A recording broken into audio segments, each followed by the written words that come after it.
Andiwe neveki yonke thetha nosisi noma wakandithanda mazi uThixo itiming yakhe noba kubhale kwathiwa soul winning kulaa post bekuzowinwa thina apha ngaphakathi ngoba vele kwayinto eyisentliziyweni kaDam ncibewe nguThixo wasekuqaleni yayivele iyimvuselelo yabazalwane le. Awusiphakamise kakhulu esazothandaza umama eze ngaphambili umfundisi egameni likaYesu.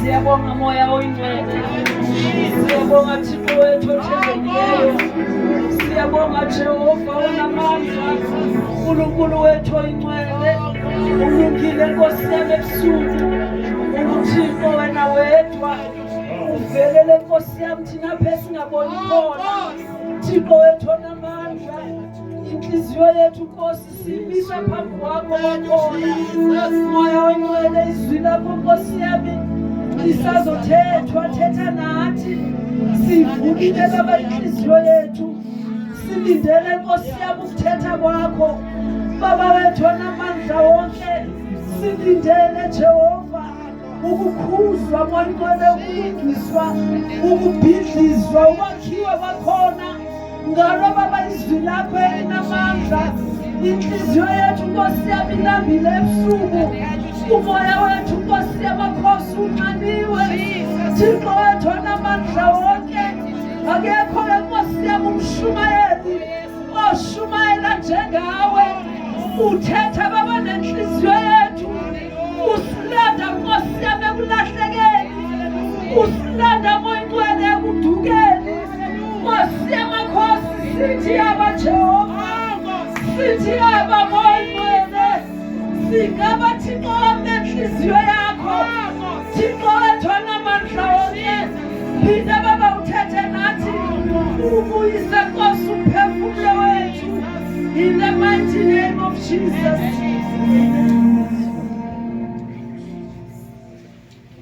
Ngithi ngiyazi ikhona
Baba siphambi kwakho. Oh yes Lord. Sizohlala nawe Nkosi etafuleni njengabafundi bakho. Sizomamela kuwe. Usifundise zona zinto zibalulekileyo zobugani bakho. Yiba khona ke Nkosi yami benguThixo uthethe nathi. Yazithoba phambi kwakho egameni likaYesu. Umoya wakhe oyingcwele ube khona kule ndawo. Wena lungisa elikhulu ume nami Thixo wethu onamandla onke ukuze Nkosi yami indlebe zethu ziqhagamshelane nenhliziyo yethu kuthi kungena ngendlebe kuzofika enhlizweni egameni likaYesu amen.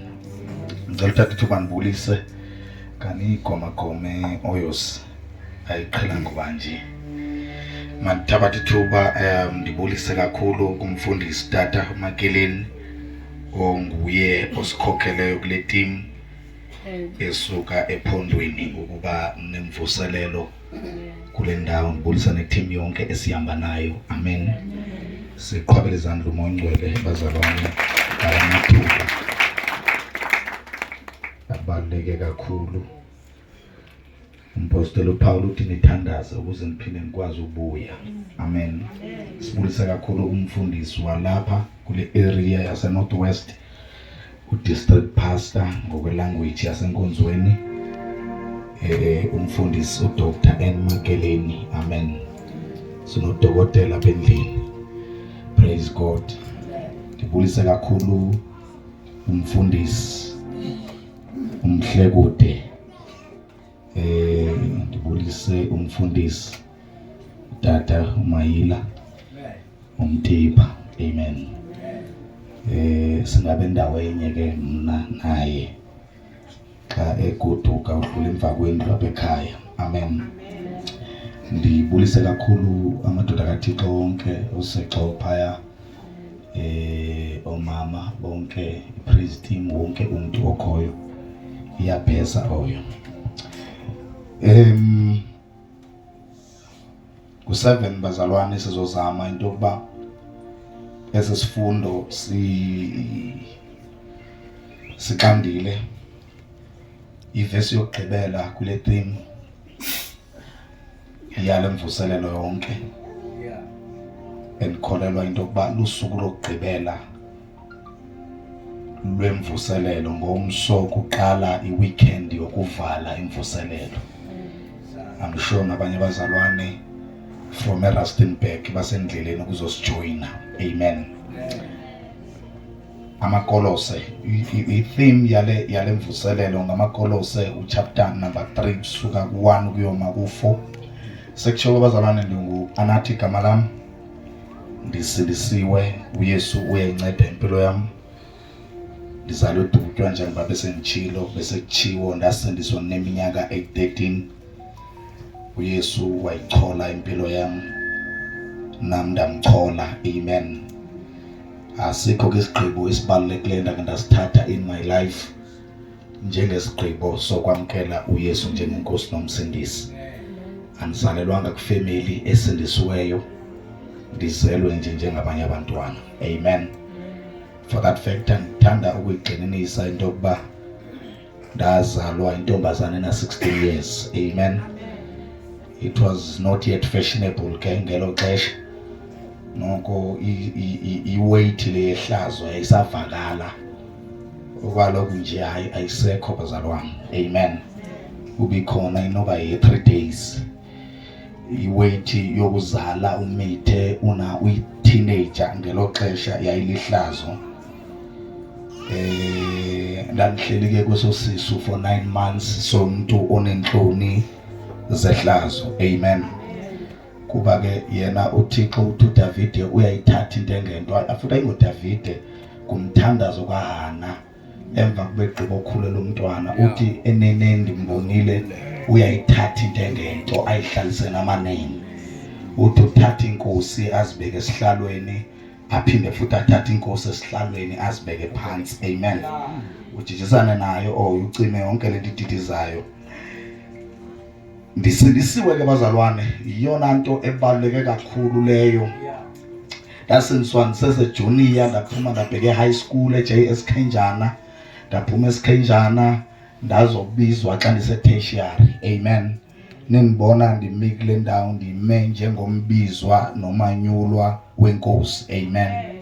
Loo nto yaziwa nasekhaya. Ndiyabona uba futhi uba bebenendlela ngoku xa kukwezi ntsuku bebenoyixhela inkomo ngoku endikhululayo. Amen. Kuba kuyabonakala. Namhlanje sakhe sithethe ngesifundo esibaluleke kakhulu, isifundo ngokubuya kukaYesu. Uyabona ke esi sifundo ngokubuya kukaYesu siqulethe izinto ezininzi.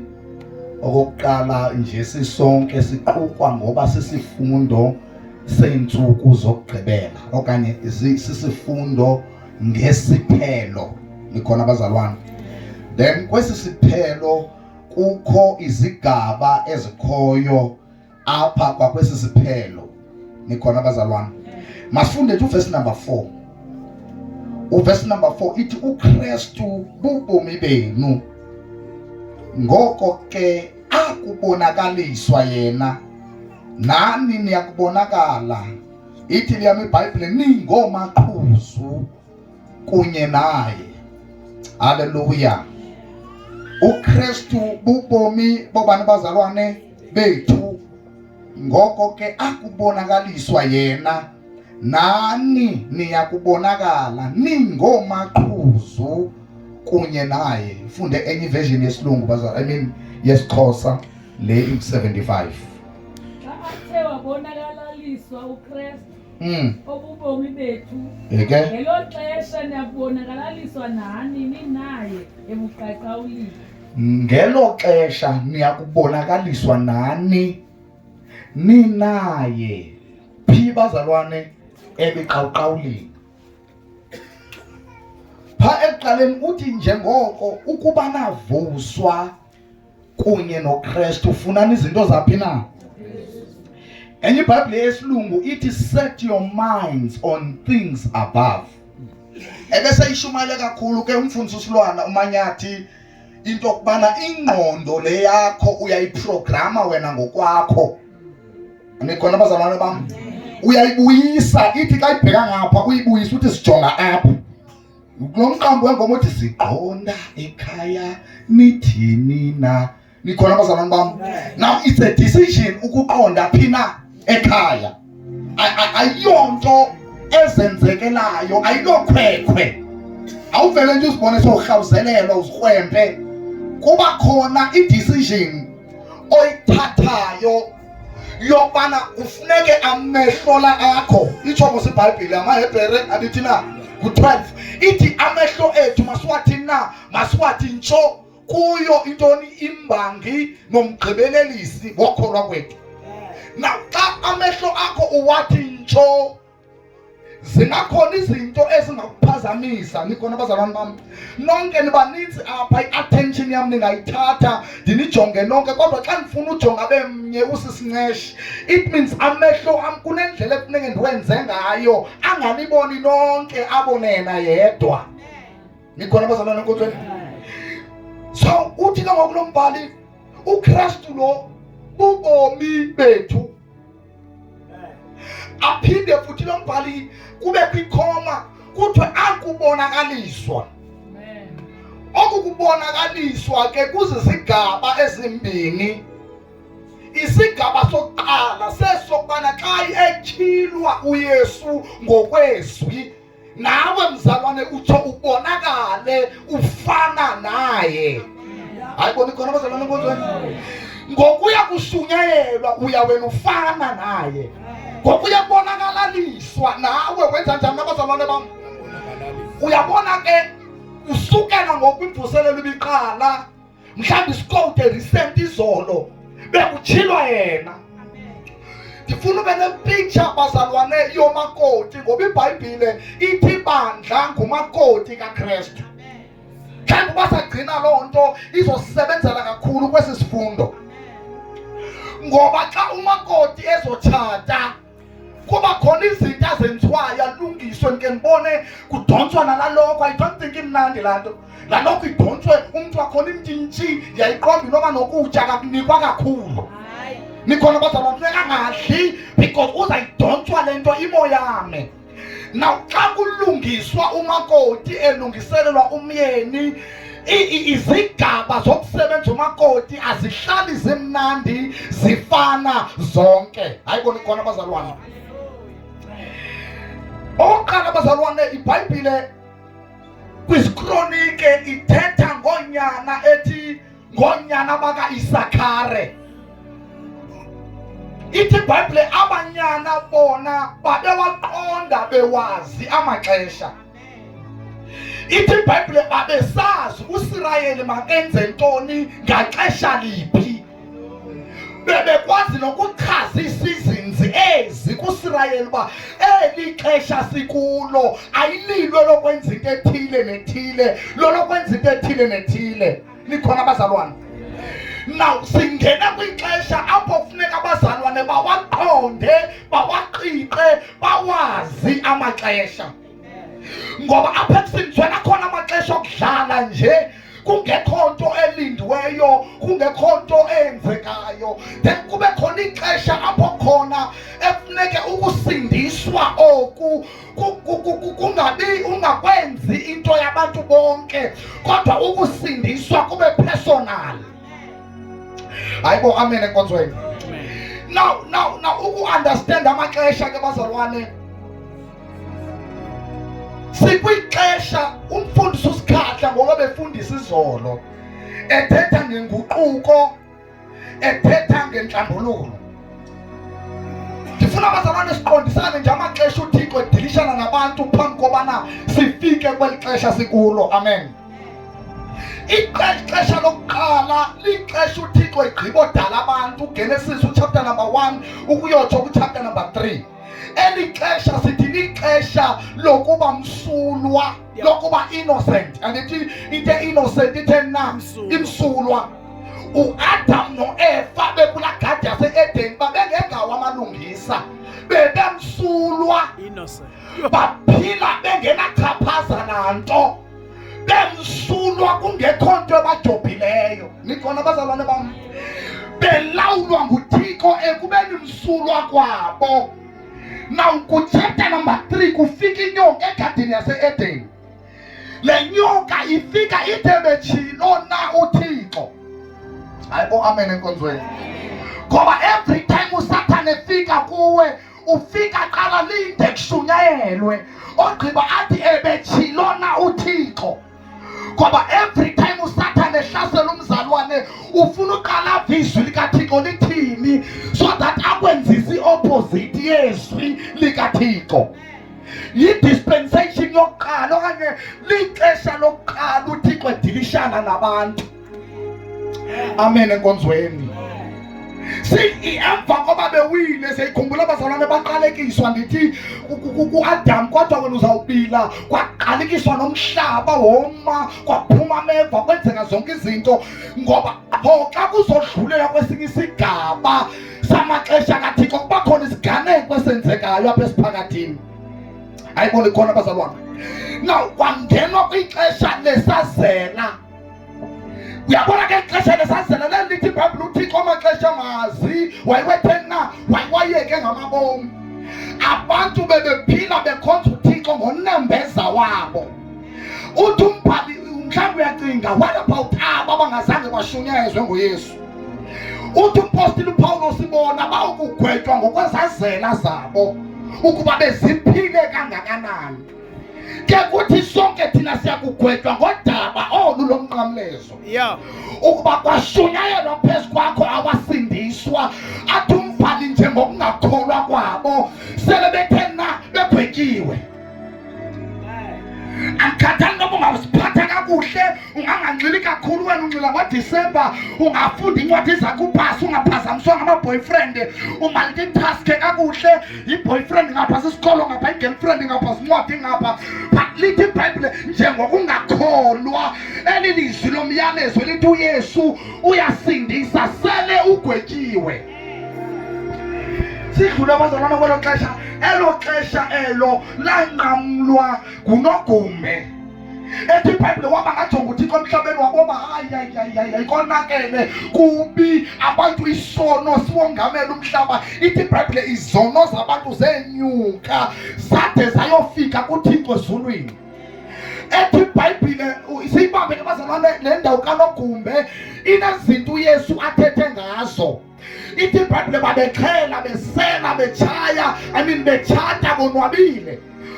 Kwa uThixo wathetha nendoda enye.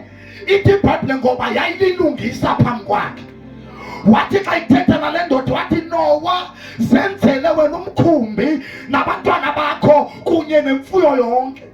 Ayibone khona abazalwane. Now lithi iBhayibhile, yabona ke itrick yela verse yinto yobana uNowa zange yabakho imvula evele ezulwini, zange yanetha imvula. Ndifuna ukubona ukholo nokubona izinto zikaThixo, le nto ibangathi soze zenzeke kanti zizokwenzeka ekugqibeleni. ngoba nabakholwayo ngokusebesithi hayi suka lo Yesu akazubuya. Imagine xa uzokwakha ubhazabhaza wenqanawe usithi kukho imvula ezayo kuzelwa abantu badala abangamaxhego zange bayibona lento uthetha ngayo. Bathi abantu bemhleka waqhubeka uNowa wakha inqanawe yakhe. Lithi iBhayibhile wathi angayakhi inqanawe, yathi iBhayibhile ngena Nowa, uthi uThixo ngena Nowa nenzala yakho nezinto zonke ezisithozini nezirhubuluzayo nezibhabhayo. Ithi iBhayibhile uThixo wawuvala ngokwakhe. Ndifuna nijonge enye into abazalwane. Kubantu uvala lenqanawe nguThixo. Ndifuna nisibambe ubhala apha engqondweni yakho. Ladlula lo xesha ngoNogumbe sangena kwixesha apho uThixo amisa abantu mabalawule. Ixesha lezinkumkani. Lixesha lehuman government lesithathu lo xesha. Niyalazi ke abazalwane ukubekwa kwenkumkani itoti kukhokhelwa uMoses. Emva kwelo xesha kungene ixesha lomthetho. Likwabeka umthetho kwathi ungabi ungasela ungathini. Niyayibona abazalwane lelesine elo. Elesihlanu ixesha lelesithembiso isiprofeto. Kuyokhulela intombi izale. Ndibona abazalwane bam. Baphila aba bazalwane kwixesha lezinto ezizayo. Yoweli aba bathi ngemihla kuphela uyawuthulula umoya. Baphila phansi kwamadinga aba. Bathi behamba nje kunamadinga lenga phezu kwabo. Babona izinto ezizayo. Ithi iBhayibhile bazithakazelele. Bazalwane bam, hayibo nikhona abazalwane. Lisisigaba esi bazalwane sesesihlanu esi. Esi sigaba sabaprofeti. Nimhlathe phansi unontombazana uzomamkela uYesu girl, ungamna stress bamba nje isitulo sakho sisi. Hallelujah. Sikhona abazalwane kodwa baphila phansi kwento esizayo. Besithi uyawufika nini lo msindisi. Yakhumbula indoda yakhe yahlala etempileni igama layo nguSimoni. Ethi iBhayibhile yazila ukudla kunye nale ntokazi ekuthiwa nguAna. Nayo le ntokazi ingumhlolokazi. Bazalwane bami enkonzweni. Hallelujah. Lithi iBhayibhile babehlentshelwe ukuba ukholo zayo. Bazalwane lithi iBhayibhile wathangaziswa lo mfana egodlwe ngunina uMariya. Lavela lixhego lalinde emflandeni. Andifuna usibona sendishumayela lekazi. Lithi iBhayibhile wayelinde emflandeni uSimoni. Bathi xa beqabela wathi hayibokhalisa phansi imgodlo umsindisi. Wathetha amazwi wathi yokumndulula umkhonzi wakhe loxolo. Ngoba umuntu ohlangene noThixo xa sele sifa unduluke loxolo. Ikhona leti sindulula sixolile ngokuhlangana noYesu. Umuntu ohlangene noYesu noba ngafa kodwa unduluka etheni bazalwane.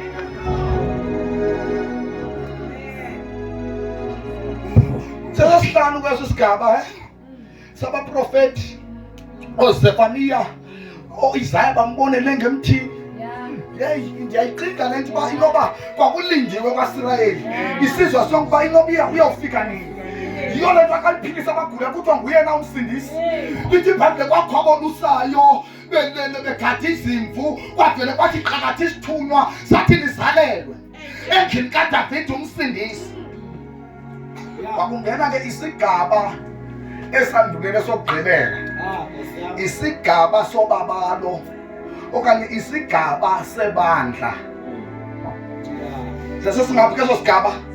Sesithethe ngaso ke bazalwane. Ngoba sisigaba xa kuthiwa sesobabalo uThixo wazipositiona mfundisi uMayile uYesu. Ithi iBhayibhile wahlala esihlalweni santoni na sobabalo. Uhlele esihlalweni sokuxolela. Lento yokuxolela kwezono ipractical kweli xesha. Yiyo le nto bethe umfundisi ingathi ubunengxaki ungakhawuleza uvele uyivume. Ngoba lixesha apho uThixo alinda abantu bangabavume izono zabo. Ixesha liyasiqualifya eli xesha. Lithi izane nazo noba zinjani. Noba zibomvu noba zingqombela ufika sizovuma. Ngoba lixesha lokuxolelwa kwezono. Lithi iBhayibhile uzawusuka kwesi sihlalo ahleli kuso. Lo ebexolela kangaka athi uDavide sisityebi ngokwenceba. Athi uDavide tawu ngoba ubuninzi batona benceba yakho. But once atshintsha isihlalo ahlale kwesi sihlalo somgwebo, akunandaba noba ungalini inyembezi zegazi.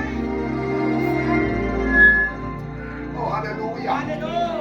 Noba ungakhala esinjani, noba ungathi maye, noba ungathi nakusaxolelwa mntu, kanti lixesha lokulungisa indaba yakho naye eli. Dispensation ye-6 eyokugqibela ye-7. Eli xesha bazalwane lixesha apho khona noYesu kwincwadi kaLuka uMateyu 24 athetha ngokubuya kwakhe ngezinto ezawuthina ezakwenzeka. Wathi okokuqala ku-24 xa nibona isikizi lesiphanziso limi endaweni engcwele, lo olesayo okanye oqiqayo makaqaphele. Nikhona bazalwane bam? Waprofetha uYesu amahemhem emfazwe, waprofetha le nto kuthiwa yi-apostasy. I-apostasy lixesha apho kuhlubuka abantu abaninzi behlubuka uThixo. Ndifuna silijonge ke ixesha sikulo. Bangapha bebekade beprofetha ngamagqirha namhlanje, bangapha bebeshumayela bathwele namhlanje, bangapha besithi uYesu uyasindisa namhlanje bathi ayikho loo nto. Ithi iBhayibhile lixesha lolahlekiso oluninzi. Neli xesha ithi iBhayibhile uba belingashunqulelwanga bekuyolahleka nabonyuliweyo. Ayiboni khona bazalwane? Lixesha eli-dangerous kakhulu apho kuvuka izinto ezininzi eziphikisa ukukholwa kwethu. But kwangale period eyi-1 ithi iBhayibhile izizwe ziyovukelana nezinye izizwe. Nobe seniyazi into yokubana kwenze njani na uYesu ngoku sezolihlwitha ibandla lakhe. Oh haleluya. uKristu bubomi bethu ngoko ke akubonakaliswa yena nani niyakubonakala ningomaqhuzu kunye naye. Hallelujah. Now before abuye azolanda ibala, abuye emhlabeni abone ngamehlo onke, ithi iBhayibhile uza njengesela. Ayibona khona bazalwane konke.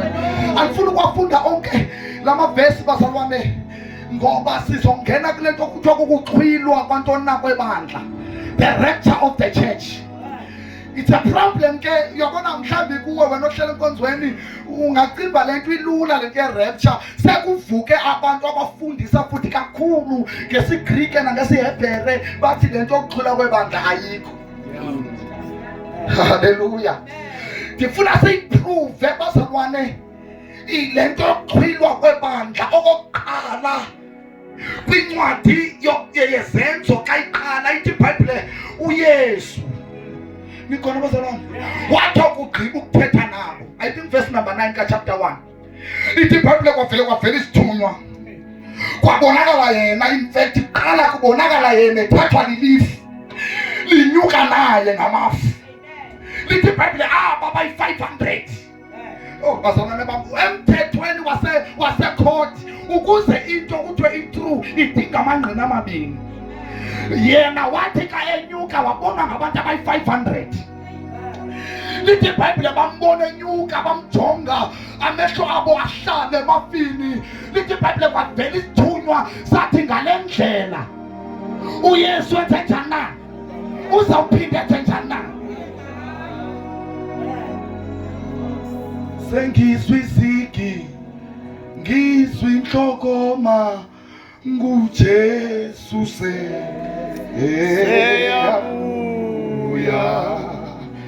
Hallelujah. Now bazalwane ndifuna siprove ukuxhwilwa.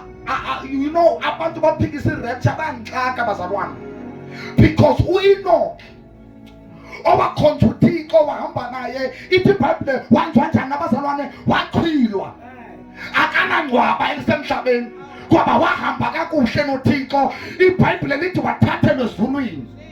Yi-rapture yokuqala leyo. Hallelujah.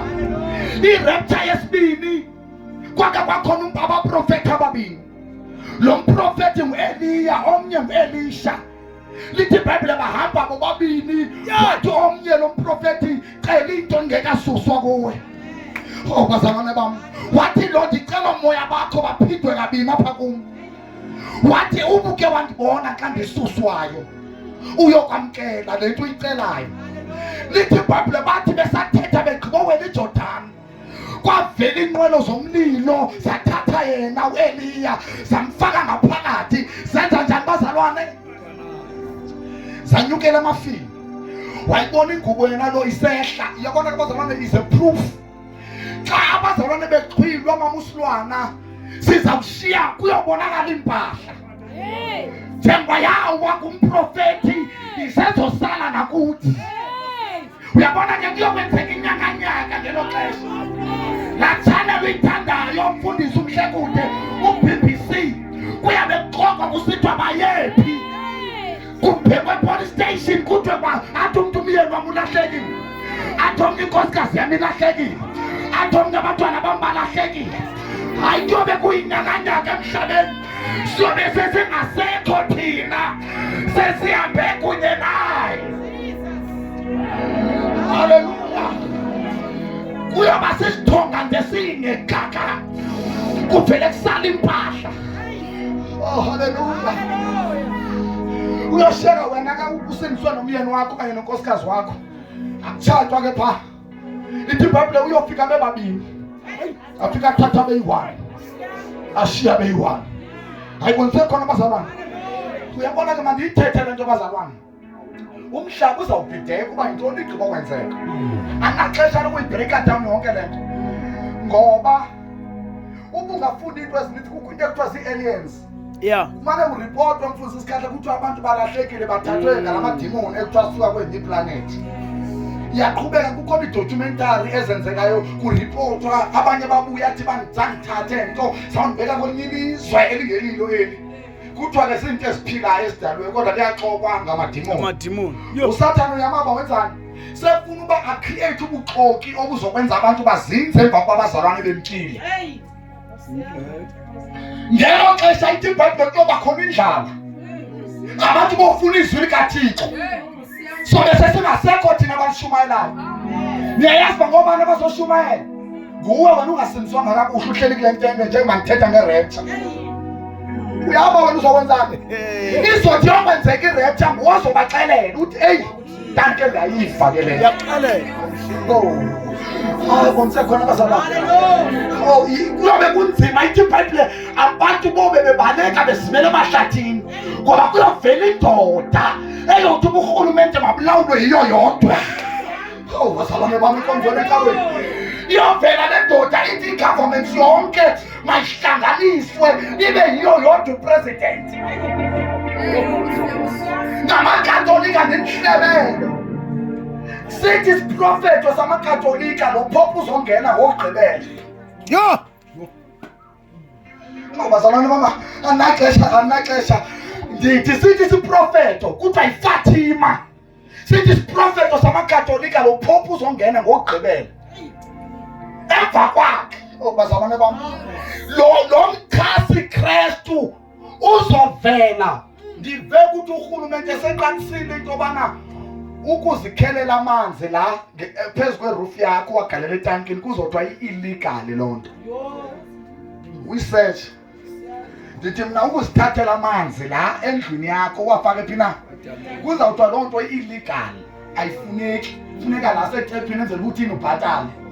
Niyamazi usathane wenzani? Ithi iBhayibheli mos akho mntu uzothenga, akho mntu uzoya kliniki. Bonke abantu bofuneke bafake uphawu lale ndoda. Ithi iBhayibheli xa benoluphawu kokwazi khona ukuze bathenge basele. Oh bazalwane bami. Hayi. Ngale verse ethi ko ngalo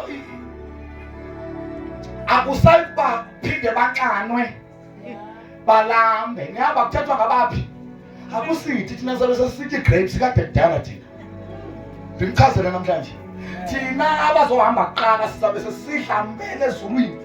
Iyabe imhlihlishi aba bazawulamba abancane ukuthi soze baphinde ngaba bazalwane bazoshiyeka eluqhwilweni. bona ukusindiswa kwabo kusekuthini bafe opha igazi, ngoba igazi ithi iBhayibheli alisekho elinye igazi abantu abangaphinde basindiswe ngalo. Xa besithi bacela inceba iyobe seyingasekho kweli gazi lithi Yesu, iyoba seyikwelabo igazi, bohlinzwa bona bafe bangalithabathi uphawu lerhamncwa. Okay, mhlawumbe uthi ke wena ke hayi inoba ndizawuqina ngelo xesha. Uxa ukuthi usindiswe phambi kweefrenzi zakho wena uligwala nje. Pha emzini wakho waziwa nokusindisiwe, kodwa ucinga isarha le izawuqala ezantsi usarhwe uzokwazi ukuyimela.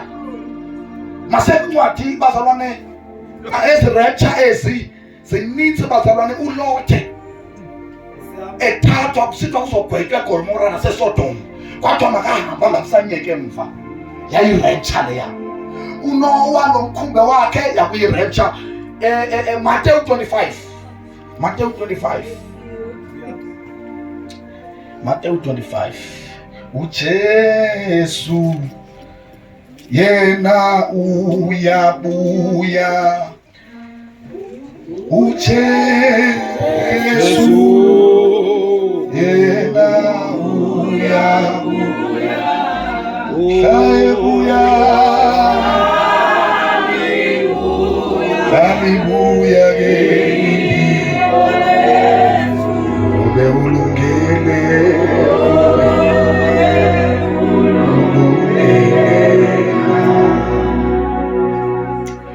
Umkhasi Kristu bazalwane, ithi iQuran yamaMuslim uzofika zenze iMuslim engelilo, uzodibanisa inkolo ezimbini ezinamandla azenze inkolo enye. uPope Luchabley wathatha iQuran yamaMuslim, andithi kusa oPope bathi bangamakholwa, andithi bazalwane amaMuslim into ebushembaha, ushembe wabamhlophe wababanentshebe futhi uyafana uba nemqaphelo, ngoba ithi iBhayibheli kukhona izithunywa esizenza izithunywa zokukhanya. Yiyo lento khona imiqondiso yakhona pha babona babantu ushembe. Uyabona ushembe bazalwana akakhwanga esithubeni, wadibana nesithunywa, kodwa sisithunywa sobumnyama esisenza okuthina esokukhanya. iZCC Shem inemiqondiso, ndenzela nawe wena ukhonza iZCC uyazi namhlanje ndizithethelele. Inemiqondiso iZCC ngoba vele olekhanyana ikhona lento wayibonayo, cha ayiyo kaThixo, kodwa wabona into enamandla. Bazalwane bam, wabona isithunywa sobumnyama kula Moriya, kodwa singengoThixo. Andiyazi ke eyoshembe intaba ngoba kusekuphumuleni na, kodwa kulaa ntaba ushembe naye ikhona into awayibonayo.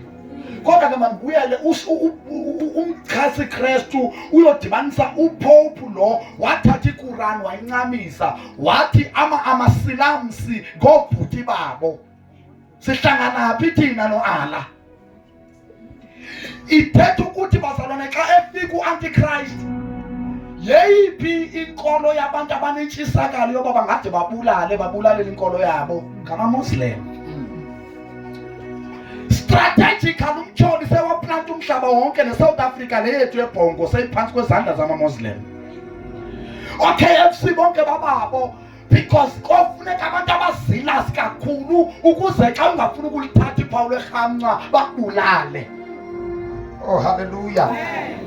Now bazalwane sithetha lento ukuthi uKristu wethu usezawutshilwa. Sinenkolo futhi yavutha ngaphakathi kwethu ukuthi asizufa sonke. Haleluya.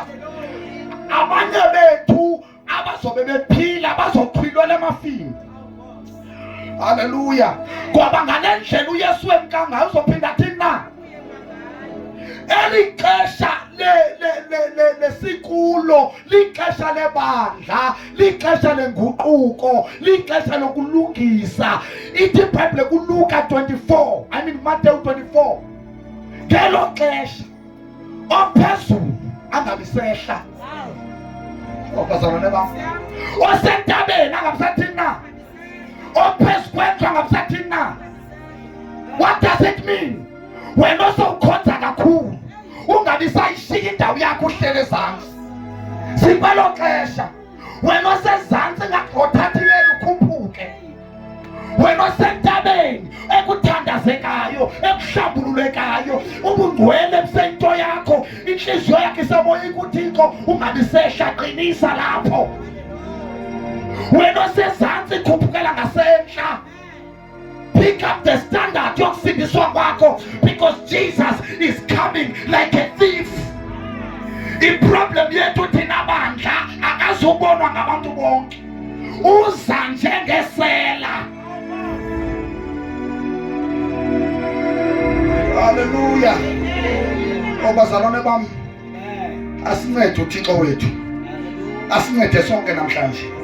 Ngelo xesha ubukumkani bamaZulu, Matthew 25.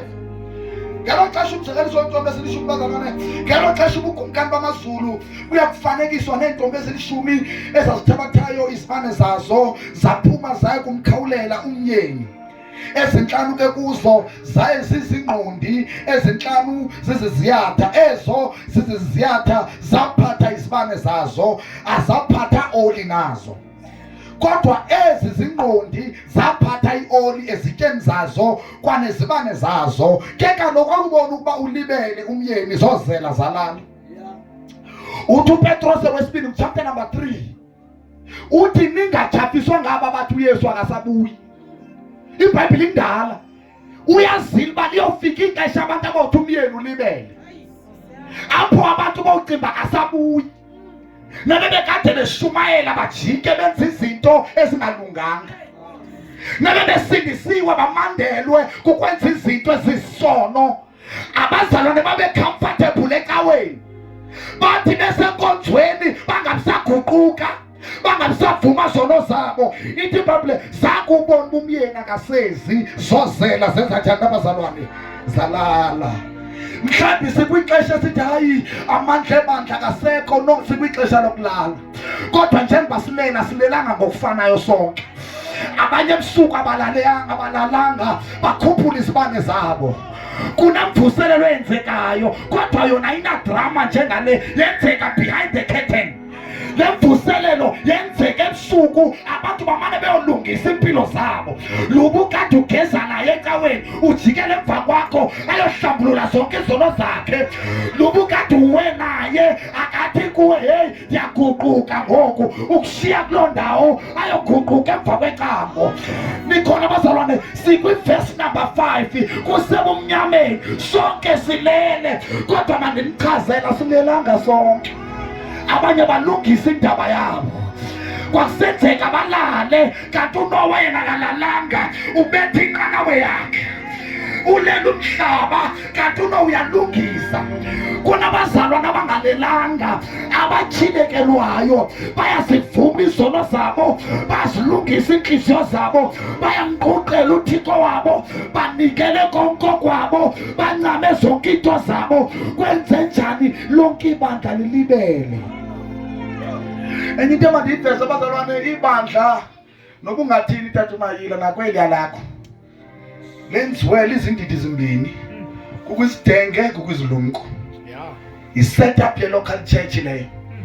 Ibandla lahlule kabini, nobungathandaza ukhuthuka amadolo. Ngifuna nami ngoba ungakhuthuka amathuna mvula uyilindele nje lonto. Njengangokwapha endlini sehluke kabini, kukwisidenge kwinto na isilumko. Icawe ke leyo. Uyazikhethela ke wena ufuna ukuba sezilumkweni okanye ufuna ukuba sesidengeni. I want you to understand bazalwane, before we pray, that uYesu walazi ibandla. Banika umzekeliso wentombi ezilishumi. Uyalazi uYesu ibandla into yobana abanye bayadlala, abanye bayakhonza, abanye bazinikele ngako konke, abanye bayapretenda. uYesu uyayazi ibandla uba kukhona i-church goers, kukhona abasindiswe nyani, kukhona abadlalayo, kukhona abakholayo, abamkhonza uThixo ngako konke. Le division ayiphelelanga erhamenteni, ikhona kwi-leadership. Sithatha i-decision nabo bezizidenge ngokwezwi likaThixo, abasiphethanga izibane ezine-oli. Ngifuna ukhethe wena ukweliphi icala. The local church is divided into two. The church of God is divided into two. Kunabangahlambulukanga, kunabahlambulukileyo. Elithi iBhayibhile kuyothi ngaloo mihla kuyovela ingelosi kaThixo iwujikeleze umhlaba mpompozone ithongwele makahlale njani na onyukunyuku ahlale njani na zikhethele wena uphi futhi obazalwane bam xa kubala i-membership siyibalwa yonke le cenga lithi uyesu akathanga ibandla lakhe bayi-5 uthi uyesu ndinebandla elinjengentombi eziyi-10 xa libalwa i-membership apha emhlabeni nawe siyakubala shem funeke kunyanzelekile sikubala ngoba siyakubona apha enkonzweni uyanikela ugqiba ishumi right kodwa xa likhala icilongo wena uyawuthi umyeni xa isiza ungabalwa ithi ibhayibhile ke sesiye emthandazweni bazalwane bam phakathi kobusuku ayi bazalwane nansi ivesi evela indoyikise sangalinde kukhanye tatomayini phakathi kobusuku mhlawumbe sicimba thina njengoba besitsho uma besithi masikuyisidima sensindiso mhlawumbe sicimba likhona elixesha azawude sibuye hayi bazalwane bam phakathi kobusuku ngexesha kucimba isidima sensindiso asikhoyo kuya kanye ngelo xesha kuba kwabanye sikubo isidima sensindiso hallelujah ngifuna namhlanje usikhethele ukweliphi icala it's your chance to repent and cry for your soul uthi inkosi ibanetaku bazalwane ayikho into ivele imxhalise ngingasinzwa 13 years of age izono ndilifresh amfundini ndibaba bed ndisengumfana 13 years ndiqala sendiklina nendlu babe niyazi njengoba nandikhula ndiadekwa nandisendiqina isibini wose ndiwazi amayeza ndifaka ochitha ibhunga neempepha neentoni ndisenzela uba ndidinwe yile nto koyike ebusuku kuba nam ndiyafuna iintombi zithini nazingene wafika uyesu ndasindiswa now ndingayiphutha kanjani izulu ndifuna namhlanje cry for your soul because njengoba ishunyayelwa le message ithi ibhayibhile ngaloo mihla utsho kanjalo uyesu uthi kuyoba ke njengeentsuku zikanowa lapho abantu bongonwaba bethenga imoto bethenga imizi bethenga izinto besenza yonke into kumnandi kuye besetshiwa apha kusebeqondisa nasecaweni besithi no ndithenga wesithathu ngona sithi amen inkulu inkosi yethu abuye futhi athi ndithenga wesine ngoku eminye ugcinwa ngamaphela nangamagundwana lemizi yakhe nikhona abazalwane abuye kuthiwa your property is key kuthiwa kuyashadwa kuthiwa kube mnandi emhlabeni kulityalwe kudanaswe kanti lizokhala ixilongo lithi ibhayibhile kuyoba njengeentsuku zikanowa ingabe zindlu sizithenga zirongo no azikho rongo zirayithi but let us not forget that indaba yethu ayiphelelanga kwi-promotion ungacimbi uthixo ukuthanda kakhulu just because you are promoted ungacimbi ungcwele kakhulu just because ufumene ibhonasi no bazalwana ayiphelelanga apho congratulations utheke umzi omtsha but it does not end there siyadlula singene kwindaba yangaphakathi are you prepared are you ready for the rapture are you ready for his coming are you ready for the second coming ingabulungele na hallelujah phakathi kobusuku kwabakho umemeza elithi ibhayibhile asiyubaphangela bazalwane bam malunga nabaleli kufa ncwadi yamathesalonika chapter number 4 verse number 14 I mean usuka ku 13 uya ku 17 ithi malunga nabaleli kufa angithanda ubaningazi kuba ndinixelela imfihlelo ngezwi likaThixo ukuba asikufa sonke nisekhona abazalwane bam athi nombhali lona thina abahlubo masikubaphangela abo bafe phambi kwethu bayawuthi ngoqubuliso ngendanduluko yezwi lesithunywa likhala ixilongo ayovuleka amangcwaba abo abakholwayo bethu ingakho siqapha ingoma sithi siyakuhlangana nabakithi ekhaya siyohlabelela khona sithi haleluya nisekhona abazalwane iyobe i-reunion ikukudityaniswa abantu i-reunion kudityaniswa aba besikhokhela bethu otata uJombile bethu otata uZozo bethu bonke abazalwane amaqhawukholo you can name them kuyovuleka amangcwaba ithi ibhayibhile babonakaliswe sandule thina abaphilayo ngoqubuliso senziwe sibe kuthini na xa ethe wabonakaliswa thina siyokufana naye thina ke senziwe sibe kumila kumbi obazalwane bam into ebuhlungu le miracle ayizukwenzeka kuthi sonke uyakuthi omnye efuna ezinto basiyomile impiko tata mayeliyothe ezifuna singabikho maye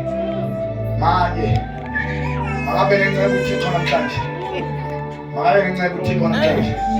Uyawuthi ubona abanye benempiko. Uthi xa ujonga kunempiko angithi sizaba nempiko bazalwane. Lo nto yobe xa ebonakala sifana naye uyawuthi uyajonga seceleni kwakho maye sesiphendukile ingobo zakhe simhlophe wena ezapha sikaphenduki. Ithi iBhayibhile kuyovakala izwi lexilongo.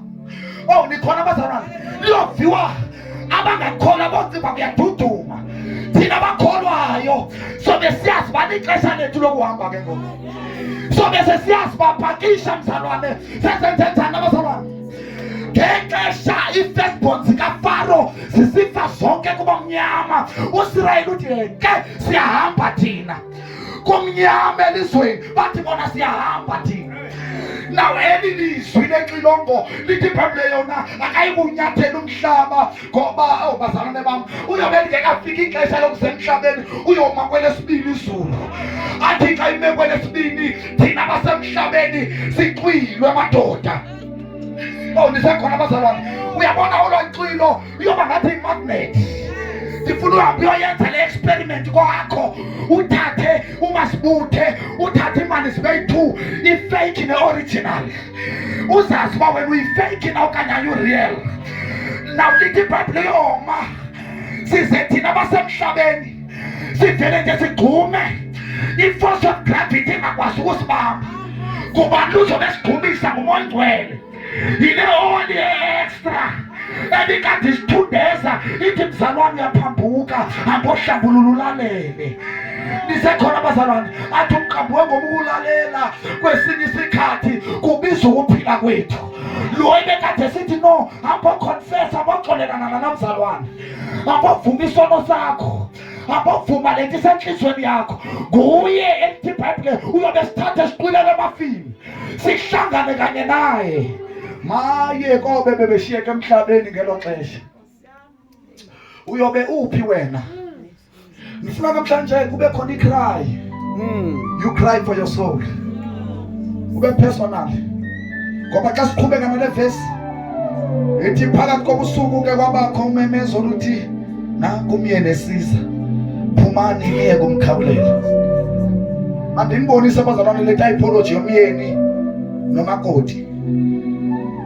Uma apha umfundisi otshatisayo nomkhwenyana ulindile kule ndawo. Ngoba iBhayibhile uthi uYesu ngasekunene kukabani na kukayise. Umkhwenyana ulindile phambi komfundisi. Now aze intombi phaya iza ichulwa nguyise. Anithi ba nguyise bazalwane. Kuthiwa into xa ibizwa lamntu into mayitronofona. Kuthiwa into lamntu. Ba lamntu hamba nalamntu. Oh tatakhe. Okay.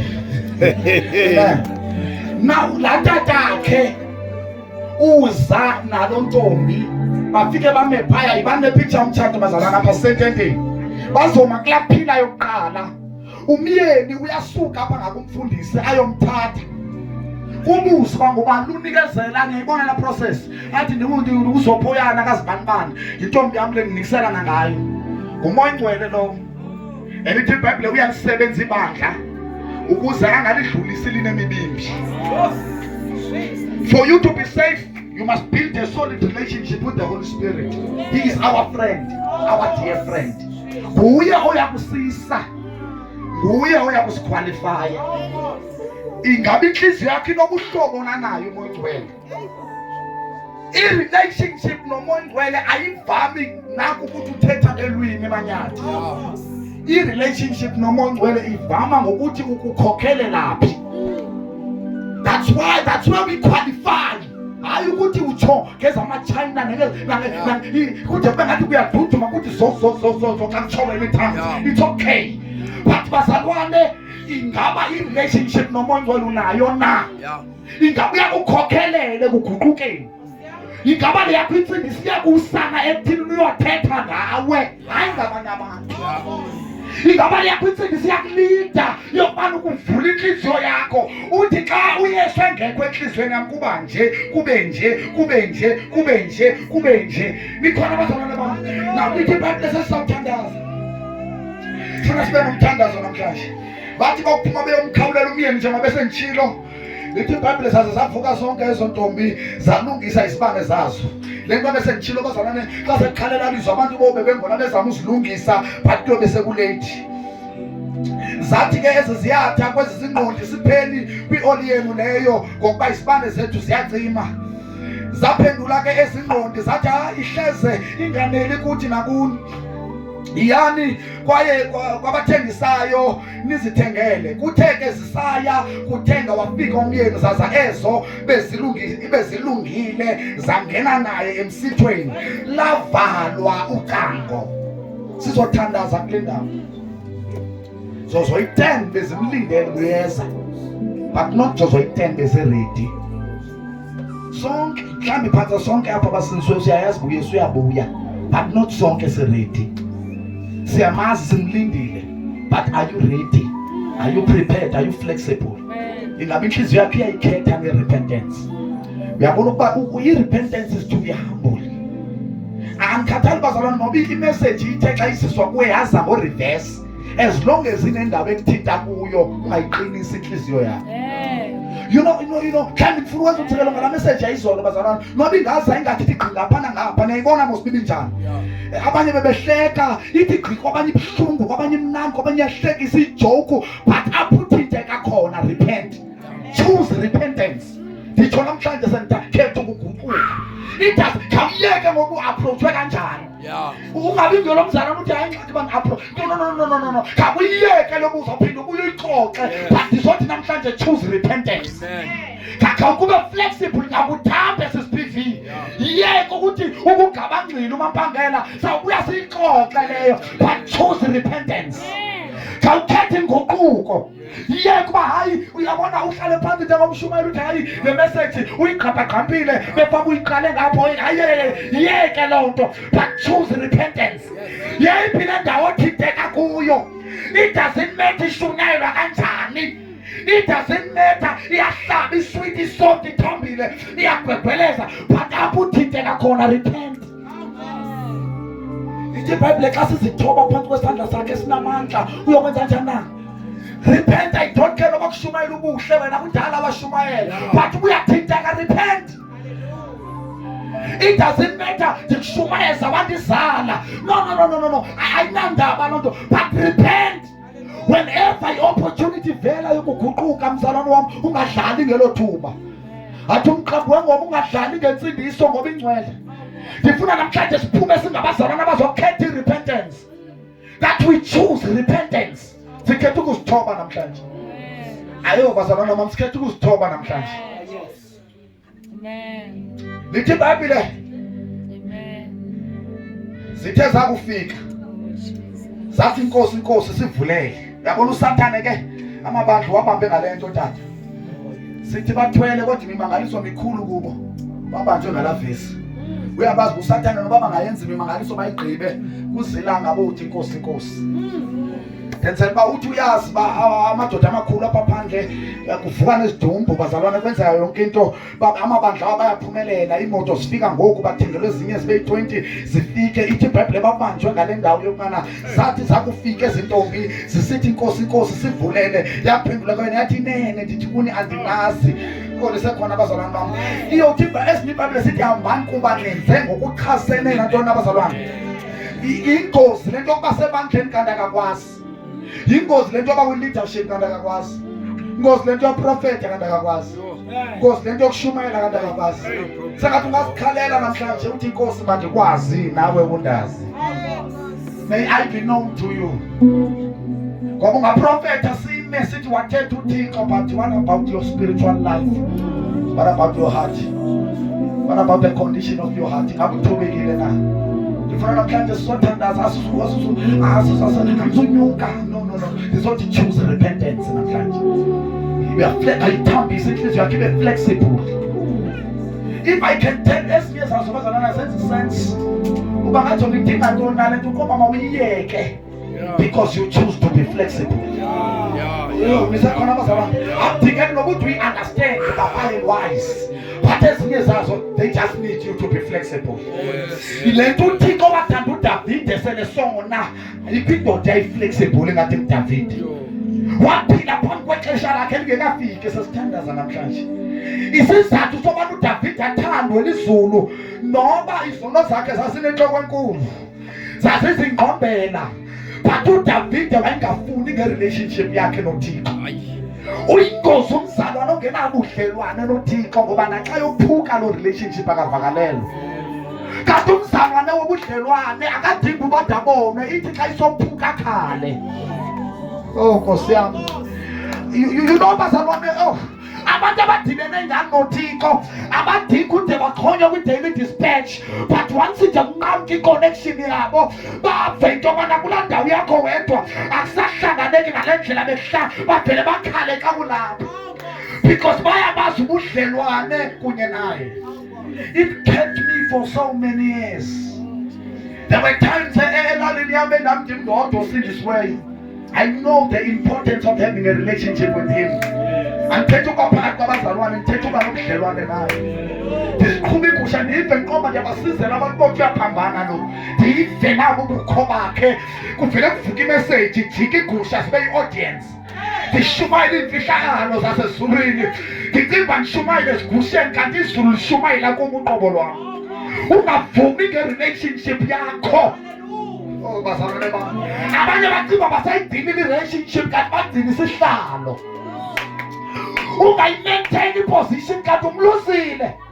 Paradoxe le mamusha. Tahu Nkosi, tahu Nkosi.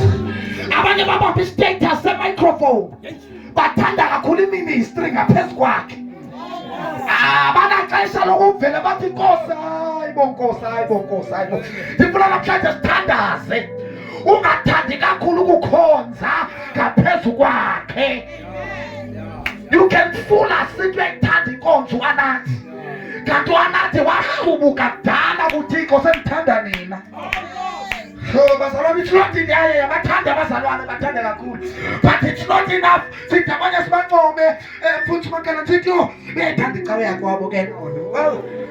Akasenziwanga yayo basiyamazi sithi uya akaphusa iPasika yaso. Useless, nonsensical. It doesn't count if your heart is not flexible. Tahu Nkosi, tahu Nkosi, tahu Nkosi. Ndifuna namhlanje sizoba neso sibonono. How is it with your heart? Ingabe usamva na? Oh hallelujah. Athi umqambi wengoma wayithanda mntana uJombela athi useceleni eduze nami, athi ubheka njalo kuhamba kwami, athi uzongisiza nasekufeni andingenise. Ungavumi nge-relationship. Mhlawumbe siyakuncoma thina uyayicula yona lento uyiculayo, but your heart ayisaconnect. Wagqibela nini ukukhala inyembezi wedwa? Andithetha ukhaliswa sistress somsebenzi, andithetha ukhaliswa ngabantwana, ndithetha nje ukhaliswa nguwe naye. Uthi xa uzibuka kude, xa uzigeja, andihambi ke yenzeke, mhlawumbi yenzeka kundodwa. Uthi xa uzigeja uvuba endisezantsi, uye ndlanele ngenyembezi zenguquko ubusuku bonke, uvuke ekuseni usokwenye level. Kwenze njani ukhalela i-relationship yakho? We pray for that church. Sithandazela abo bazalwane abangancama konke bathi thatha konke nginoJesu konke kunye kwindima nje. There is a moment where ukuba noThixo kukwenza ungadingi into noba uyidinga. Mandiyiphinde sengizawuthandaza. Kukhona isigaba apha ekukhonzeni othi xa ufika kuso ngokulihlwempu udingayo kodwa ungadingi. Nongena endlini afika uthandaza, afika ubulela ntoni ungenanto, kugcwele yena. Athi umbuka umpostolo once ucele kakhulu xa ngumzalwane kwehlile uThixo apha kuwe. Once uqala ustresse kakhulu ngobomi bakho uthi khona lento yenzekileyo. Namhlanje siyathandaza ndizothi choose repentance. Choose to be flexible. Namhlanje sizodownload enye inhliziyo.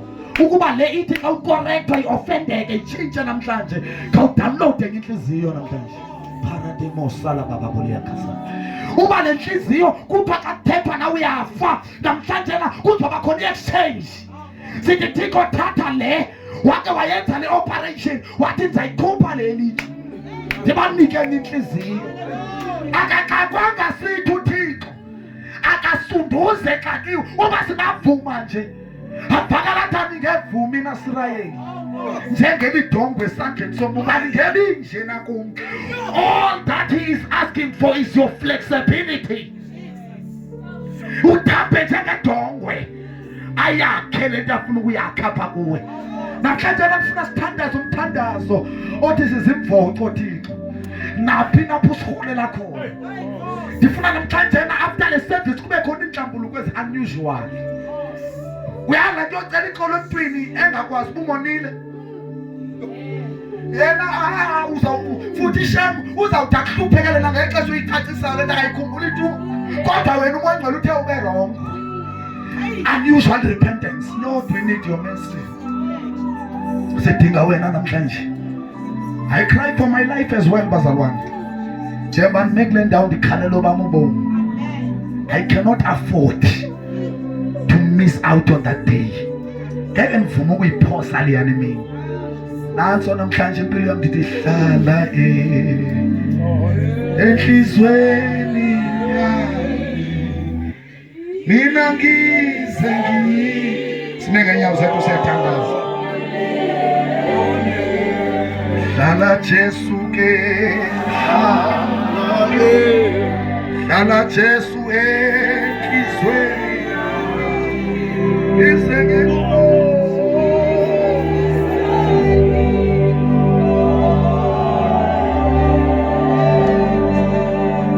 choose repentance namhlanje. Enye yezinto ezindoyikisayo ngaloMateyu 25 akuthethwa ngemhlabathi kuthethwa ngabazalwane ngabo aba bazoshiyeka. Ngoba nomgwebo oqala werapture ayingomhlaba wonke ngowendlu kaThixo. Ethi iBhayibhile kuyokhethwa ibhokhwe ezigusheni. Namhlanje sothi hlala Jesu enhlizweni yami. Mina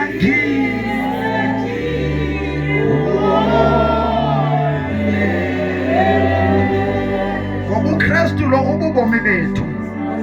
We don't measure our life ngezinto esinazo. We don't measure our lives nge-achievements zethu. Kodwa eBotswana xa ndifika khona bathi mandibabhalele iprofile ndathi ayikhona ndizela ngazi-distinctions apha. Sawuphinda ndikwenza ndicasela uba nandipasa kangakanani kanti ke nithi nisindisiwe noYesu. Jesus is your life. Kawenza inhliziyo yakho ibe flexible namhlanje sithandaza. Wena uthi Thixo ndiyayithambisa inhliziyo yami. Lento bazalwana eyoba noba soyike kodwa kuthi xa siyijonga le mini sizoyikele. Ethi iBhayibhile zolumkele nina kwanemihlambi le. Ndifuna namhlanje senze isikhalo sokuthi tahu Nkosi. We choose repentance. Hlala Jesu enhlizweni isengikubo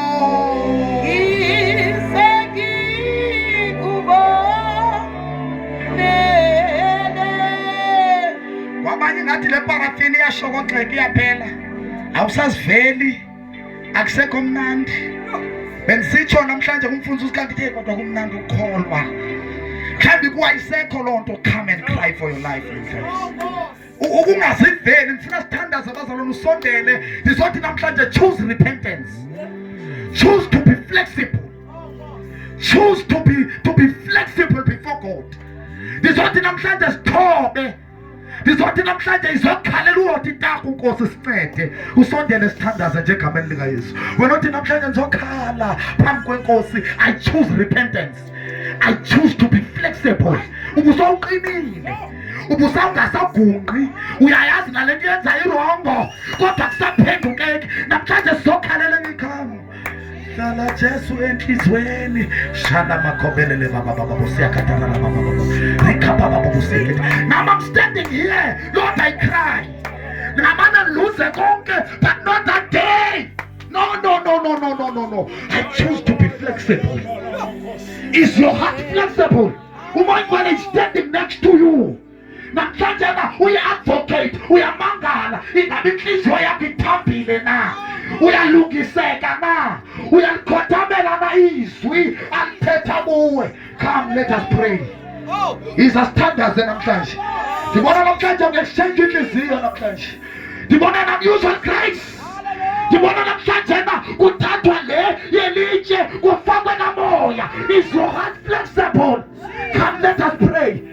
Shapeketele baba bariyala baba bosiyaka. Mhlawumbe sikwazi umzalwane but wena izulu liyakhalaza ngawe awuguquki. Inhliziyo yakho ayikho flexible. Ubongcwele uba ngathetha na uqinile uyazazi umekulonda umeleni. Umeleni. Nali ixesha lenceba. Nali ixesha lenguquko. Nali ixesha lokulungisa. Nali ixesha lokhala. Nali ixesha likamaye. Nali ixesha likatahu Nkosi. Sizunderstandaze nje siyakhala namhlanje phambi kwenkosi. In the name of Jesus Christ. Kaparusala baba koshikete. Ndifuna namhlanje wena osazile inkosi ithetha nawe uyicenge inhliziyo yakho. May you begin to pray. Wena ongaphambile, may you begin to pray. Abanye bathemba isosono lenbathi uThixo nikisa ngento ethile unganikisi ngayo.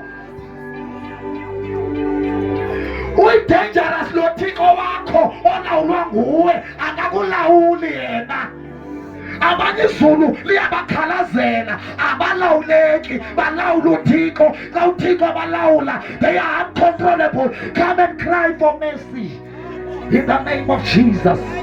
Siyavuma Nkosi in the name of Jesus. Siyavuma ungacimba lento ijusi lento manje uzangaphambile uthi uThixo uyathetha qha ndiyoyika usezophendula mzalwane. Uzocimba into yoma-spiritual lithi izulu lithetha nawe ungayenzi loo nto. Yenza inhliziyo yakho ibe flexible. We choose repentance. We choose to be flexible. Sengathi ngeva abazalwane bakhe ngithandaza. We choose repentance and we choose to be flexible. Ezinye zemvuselelo azikho kwi-plan njengoba sikule ndawo nje yenziwa i-flexibility. Uba ukho flexible liyadileye icebo likaThixo. We choose to be flexible. Namhlanje siyakhala baba phambi kwakho wena olilungisa. Thixo wethu onamandla onke siyakudinga ngoba Nkosi yami sifuna ukubonakaliswa kunye nawe. Baba wethu onamandla onke inhliziyo yethu Nkosi yami solo ikwenza mkhulu. Baba wethu onamandla onke ayisimbona omunye olingana nawe. Baba wethu onamandla siyathandaza siguquka phambi kwakho. Sithandazela ukuba Nkosi yami usenze sibe flexible. Sikhetha namhlanje ukuzithoba phambi kwakho, sikhetha ukukoyika, sikhetha ukukuhlonipha. Sicela uxolo ngazo zonke izinto ezibonakalise ungakuhloniphi. Izinto Nkosi ezibonakalise ungakuhloniphi. Baba wethu onamandla onke soyika ukwenza ngokuchasene nomthetho. Soyika ukwenza Nkosi ngokwentando yethu. Kanti wena Nkosi yami intando yakho ayitsho. Baba wethu onamandla onke siyathandaza. Kule ndawo Thixo wethu onamandla onke sidinga inceba yakho. Sidinga Nkosi yami ukuba flexible phambi kwakho. Senze Nkosi yami sibe imvoco sithambele izwi lakho. Baba wethu onamandla onke tshintsha baba inhliziyo yelitye ufake baba inhliziyo kamoya. Vusa baba isazela ebandleni lakho ebantwaneni bakho. Thixo wethu onamandla onke sizama ukuzithoba phambi kwakho. Ukuze Nkosi yami usenzele inceba yona kanye. Inceba Nkosi yami owayenzela uDavide. Baba wethu ongcwele urheqo lwendlu yakho Nkosi ulisuse. Baba wethu onamandla onke siyehlela phambi kwakho. Ukuze Nkosi yami inhliziyo zethu zibe ready for ukubuya kwakho. Senze Nkosi yami silungele silungiselele kwa ukwenza kwethu nezinga lokukhonza kwethu. Baba wethu onamandla onke siyathandaza ndiyathandaza. Ukuze Nkosi yami uyenzele inceba impilo yami ebusuku. Baba wethu onamandla ngemini enkulu athi umbhali eyikekayo kaYehova ndingasali. Baba wethu ongcwele ningathi sendishumayele kangaka ndibe ngumlahlelwa phandle. Thixo wethu ongcwele sithandazela iinkokheli zethu ibandla lethu lonke that you bring back the consciousness of the church. Kubuyisazela sokoyika wena inhliziyo eziphaphazelayo zakuva baba izwi lakho. Zingapholi inhliziyo zethu egameni likaYesu waseNazaretha. Siyazithoba Nkosi phambi kwakho namhlanje kule mvuselelo kule Klerksdorp.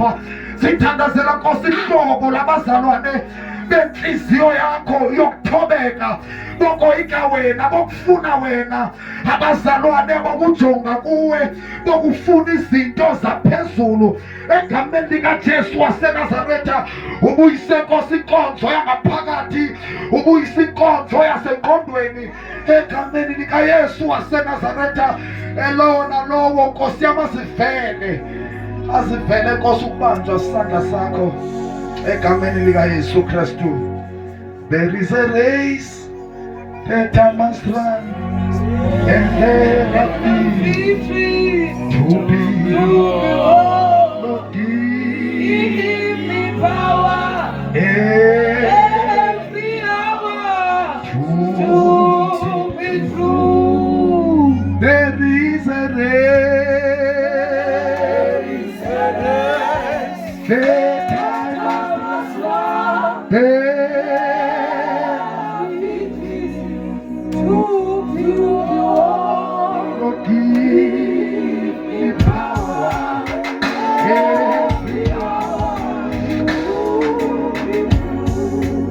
Umuntu ongasindiswanga abazalwane, umuntu othi ndiyamdinga uYesu, namhlanje ndifuna ukumamkela, ndifuna uzokhala kule ncebe engaka, ndizokhala kule nhlanhla. Ndifuna namhlanje uthandaza nawe uthathe le decision, so important. Wena othi Yesu ndiyakwamkela, ungasiphamisa isandla sakho kuloo ndawo kuyo, wena othi Nkosi ndenzele inceba. God bless you sis. Ukhona omnye othi namhlanje mina ndifuna ukuthatha uYesu, ndifuna ukusindiswa namhlanje. Yiza sis. Ukhona omnye bazalwane? Naba bazalwane besisi, ukhona omnye osala ungasemva? To be won, Lord give me power, Lord every hour to be true. Ogcina bazalwane, ubukhona ongasemva, ukhona uthi ndifuna ukwamkela uYesu, ndifuna ukusindiswa, ndifuna ukuyivula ngokwaneleyo le opportunity. Wena uthi ndifuna namhlanje ukuma phambi kwabantu ndizamkelele, ndifuna ukuzenzela ubuhlobo. Yiza, come, yiza namhlanje, come. Ndithi wena othi namhlanje ndifuna ukuzenza, ikhona lento yatsho apha kuwe. Uzothatha i-decision especial namhlanje, uzothatha the greatest decision ever in your life today. Wena othi ndifuna uYesu, ndifuna uxolelwa izono zininzi kakhulu, buncamekile ubomi bami, kodwa ndifuna ukuza kuye namhlanje, ndifuna uzozamkelela uYesu. Sondela nje uze sithandaze naba namhlanje, ungasali simele wena, simile umzuzwana silinde wena. Kubalulekile ukusindiswa kwakho wena moni, usithathele uYesu, uxolelwe izono zakho egameni likaYesu. For the last time, wena ongasemva odinga ukwamkela uYesu, nimele wena, ndimile nje, musuko saba, yiza izokwamkela uYesu. Kholwa namhlanje ncama konke, ukholwe kuye egameni likaYesu waseNazaretha. Nene phambi kwami ngicela nilandele lo mthandazo, nithi Yesu, ithi Yesu ndiyakwamkela, yiba inkosi nomsindisi wobomi bami, ngena ngaphakathi kwami, xolela izono zami. Yesu ndiyakuvuma namhlanje ukuba uyinkosi nomsindisi wobomi bami. Phamisa izandla, ngicela sithandaze nabo befundise aba namhlanje iBhayibheli ithi bazizidalwa ezitsha. There is a race that I must run, egameni likaYesu, and there are victories to be won. Give me power every hour to be true. There is a race that I must run, and there are victories to be won. Lord, give me power every hour to be true.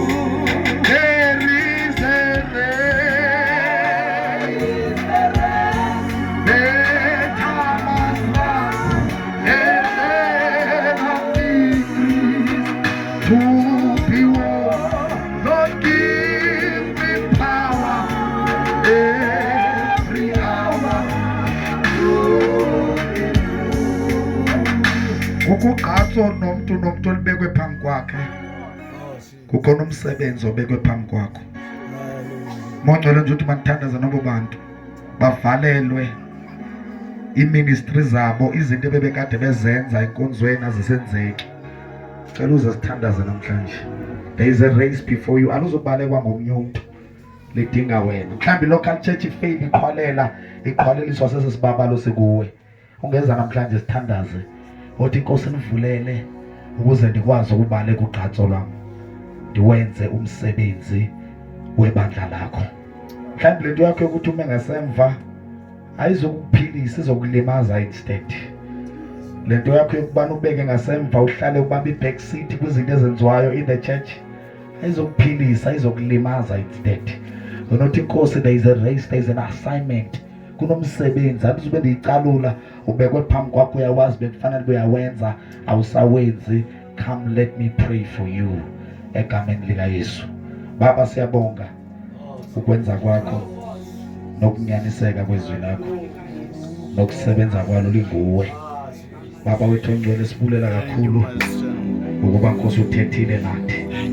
Kwaye Nkosi yami sekuvile, Thixo wethu onamandla onke, qhubeka nathi egameni lika Yesu waseNazaretha. Uyisebenze Nkosi impilo yethu, ubusebenze ubomi bethu. Thixo wethu onamandla onke, lena inhliziyo ungaziyeki zona, ngoba Nkosi yami akukho mzalwane ngaphandle kwenhliziyo yakhe.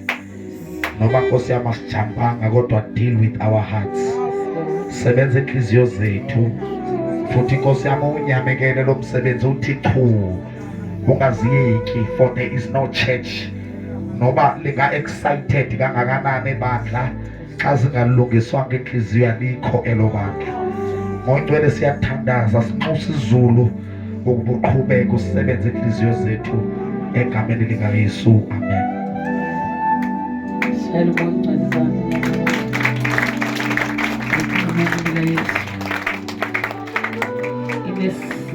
Message